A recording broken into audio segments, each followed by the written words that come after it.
একটু ভিজে দাও, একটু ভিজে দাও। হ্যাঁ হ্যাঁ ঠিক আছে।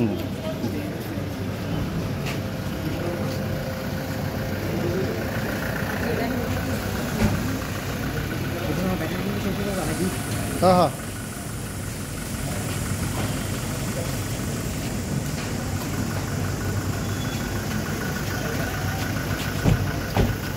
चलो चलो चलो चलो चलो चलो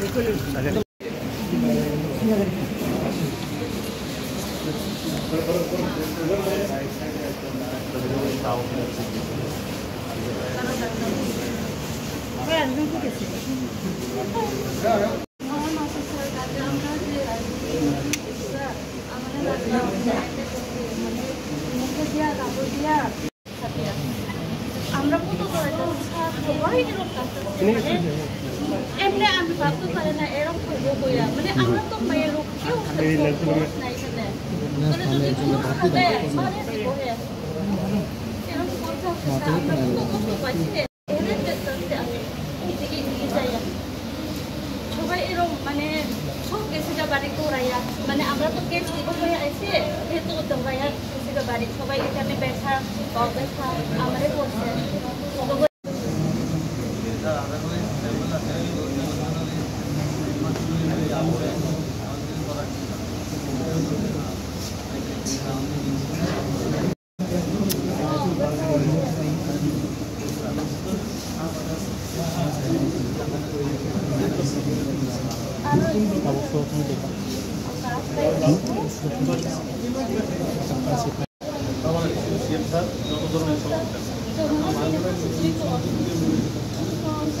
আমরা দেখার জন্য থাকতে পারা শুরু করবো সুবিধা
সবাই জানেন যে টাকারজলা আমাদের এক ভারতীয় জনতা পার্টির টাকারজলা যে মণ্ডল অফিস সেটার উদ্বোধনের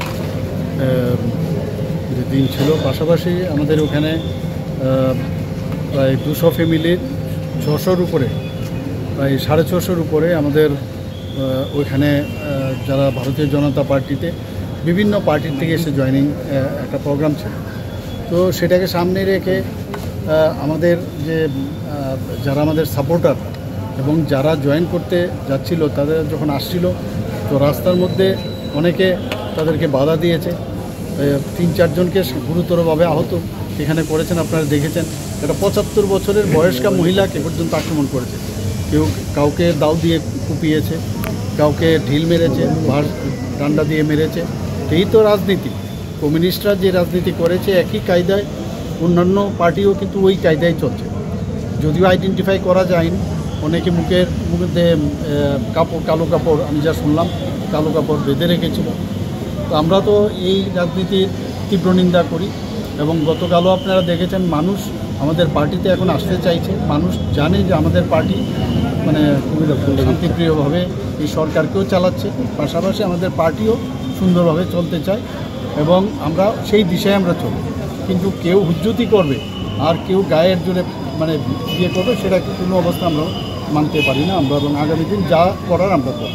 আইন ব্যবস্থা কোন ব্যবস্থা গ্রহণ করা হবে? আইন নিশ্চয়ই চলবে, সেখানে কেস হয়েছে, কেস অনুযায়ী পুলিশ নিশ্চয়ই সেই ব্যবস্থাগুলো করবে।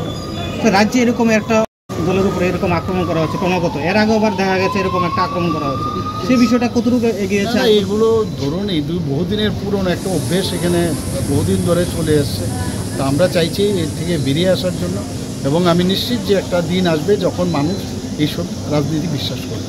স্যার রাজ্যকে একটা মানে যে ভাষণ ছিল সেখানে আমি বলেছি যে আমরা ঠিক পথে চলছি, তবেই যারা এগুলোকে ভালোভাবে নিচ্ছেন না, নিন্দুকেরা চেষ্টা করছে আমাদের সরকারকে কালিমালিপ্ত করার জন্য এবং নানাভাবে এখানে অশান্তি সৃষ্টি করার চেষ্টা করছে। আপনারা দেখছেন সোশ্যাল মিডিয়ার মধ্যেও কিছু কিছু লোক নানাভাবে নানা মন্তব্য করছে। তো আমরা সব সজাগ দৃষ্টি আছে, এবং আমরা যেখানে যা দরকার সেটা আমরা নিশ্চয়ই করব, এবং কেউ যদি মনে করে এইভাবে করে পার পেয়ে যাবে সে এখনও মূর্খের স্বর্গে বাস করে। Today you did not get much of the response, but has it really affected our life? There is some effect, because there are some people, they are very much tired of this kind of politics, and I don't know whether they have realized or not that the reason for which they have called this strike, I think it is completely unsuccessful, and people have not accepted this. Why this violence is repeatedly happening?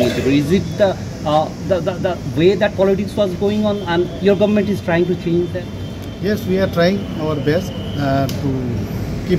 to calm the situation over here, and there are some stray incidents, and we are trying our best to make it peaceful area. Thank you.